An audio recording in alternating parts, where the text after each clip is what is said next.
In one of my latest videos, I shared some things you must do when you go to Dollywood. Make sure you check out the link below for that one. But today I will share my top 10 don't do's when visiting Dollywood. Let's get started in no particular order. Number 1. Don't sleep in and arrive late. Be there at the opening. As the old saying goes, the early bird gets the worm. Or as in this case, the early bird gets the first ride with no line. Hands down, the best time to visit during the day is as soon as it opens. Keep in mind that parking lots open at about 2 hours before the park, so you literally can get a head start on the crowd.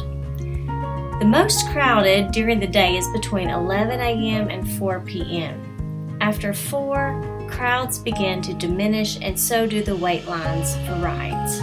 Number 2, don't eat typical theme park food. Quite frankly, you can get burgers, chicken tenders, hot dogs, and fries anywhere. Just don't settle for that here. Dollywood is known for its food, so plan on eating somewhere special like at Aunt Granny's, which is my favorite. Front Porch Cafe or Granny Ogle's are great picks too. Plus, if you eat at one of those places, you'll probably not want to eat again except for an occasional treat. And I will mention too that if you are here during a festival, grab a tasting pass as an alternative to a sit-down restaurant and eat all the specialties. But don't use the tasting pass on those special drinks. Just buy those extra and save the tasting pass for the food items. Number 3. Don't let the threat of rain or a little bad weather keep you away. Check the weather forecast a few days ahead of time and keep your eye on it as it can turn on a dime. I just suggest not to let a little rain in the forecast stop you from enjoying a day at Dollywood. Just don't forget to bring your $1 poncho with you, and you'll be blessed by the crowds being less. You can bet on it. So perhaps enjoy an eatery, some shops, or a show during some of the rain, and who knows, you might step out to the sunlight. Number 4. Don't miss the well-produced shows. See at least one. When we think of theme parks in general, our thoughts may gravitate towards rides. But Dollywood has racked up on awards for producing the best theme park shows of America. So make it a point to catch one and see what all the fuss is about.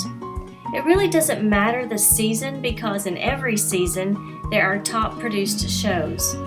Usually the top show or most popular show is held in Celebrity Theater. It is a large and comfortable theater, and while it is true that they have tremendously well-received shows at Celebrity, like Christmas in the Smokies, the other theaters are great too, and you can never go wrong with the ever-running show of Wings of America outdoor show. Keep in mind, most of the entertainment changes with each of the season festivals, so there's always one not to miss. There are a bunch of indoor and outdoor stages. Just take my advice and don't miss the opportunity for a top entertaining show or two during your time at Dollywood. Number 5. Don't wear uncomfortable shoes or flip-flops. There's a lot of walking in the foothills of the mountains, and it's not flat either. Walking around a theme park is not the time to think about fashionable footwear, but thinking of sore or blistered feet afterwards could be a concern. So seriously, stick to wearing shoes like comfortable tennis shoes. Now let's say it's summer and you like to get on the wet rides. In that case, I don't wear tennis shoes, but I don't wear flip-flops either. Instead, I like the Teva type of waterproof sandals so I can be comfortable walking and still get on the wet rides and my feet will dry out. So if you want on the River Rampage, which is full of wet dips and twists and turns, or the Flume ride and not have wet socks, then be mindful of your shoes. And while we're on the topic of articles of clothing, that leads me to number 6. Don't overdress, or for that matter, underdress. You want to be cool and comfortable. Nothing is as miserable as having a hot sweatshirt with the sun beating down and the temperature heating up. As I've already mentioned, check the weather beforehand and perhaps do layers if needed. Spring and fall, especially here, can be temperamental. The day can start off a little chilly, but then warm up and get very toasty. So for instance, you can have a lightweight jacket over a button-up shirt, which is over a tank top. With layers, you simply can peel off the layers to adjust to the weather and the time of the day. Number 7, don't miss the tributes to Dolly while in the theme park. It's not called Dollywood for nothing, and these special elements can't be found anywhere else. I used to advise not to miss Chasing Rainbows Museum if you're a Dolly fan.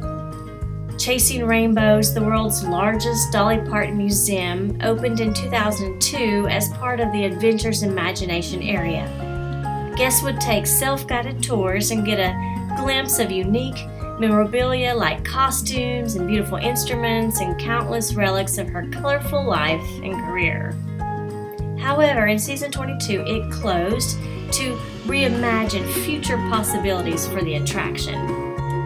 Now, what that tells me is Dollywood is gearing up to tell Dolly's story in a grand, much bigger way coming soon. And there are quite a few speculations that it won't be just a museum. More like a museum on steroids, if you will. It may be combined with an eatery or possibly as in a ride form, so keep your eye on this area. I'll do my best to keep you posted. What they decide to do here may serve a dual purpose, in my opinion, if they keep it as a museum and don't move the museum someplace else. So if keeping with the museum, not only will they have a new and improved, reimagined museum of sorts, but I think they'll have to do something to bring the crowds to this underused area. I have to admit it, right now it's sort of used as a shortcut to Jukebox Junction. We'll have to stay tuned to see what happens next. But while you anticipate the new possibilities and the new construction, don't miss the other Dolly tributes. You can still get on Dolly's tour bus. I'm not talking about the tour bus parked over at Dreammore Resort that you can stay in overnight if you're willing to fork out a lot of money. I'm talking about Dolly's Home on Wheels attraction, parked near the Chasing Rainbows and Heartsong Theater in Adventures in Imagination area. While you can't stay in it overnight, you can visit this one for free with Dollywood admission. The 1994 bus features hand-tooled leather from Germany on the sofa and chairs and cherry cabinets and brass fixtures. It has 3 bunks, 2 bathrooms, and a shower. In Dolly's bedroom, you will see 3 clocks, one set on LA time, one on Nashville time, and the other on Dollywood time. There are 2 other areas that I will consider as tributes to Dolly. First, let's look in Rivertown Junction at Dolly's Tennessee Mountain Home attraction.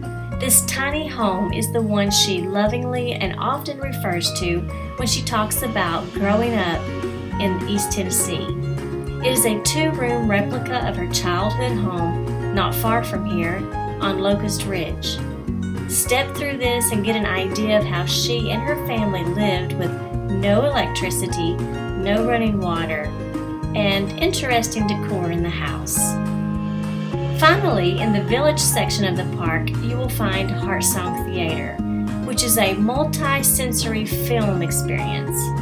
Again, this is about Dolly growing up in the Great Smoky Mountains area.